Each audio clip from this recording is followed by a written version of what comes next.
anigu aragtidan qabo dalkan waxyaabaha dhibka ku ah waxaa ka mid ah isku dulnoolaanshaha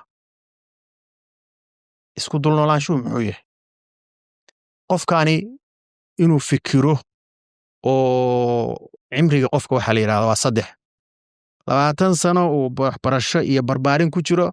20 uu reer dhisasho iyo shaqaysi ku jiro iyo 20 kaloo dee da'diisa wuxuu tabcaday uu ku nool yahay 60ka wixii alla uga barakay waa meesheeda ninka dhalinyarada ah ee 20 jirka ah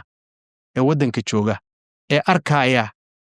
in dadkii dibadda ka imaanayaan oo dalka shaqaysanayaan oo isaguna aan dhahayn shaqaynmayo horta waa su'aal baa taal question baa hor yaala why adigu aw shaqaysan weyd inteenaanoo wada white shirt ah oo doonaya inuu xafiis ka wada shaqayno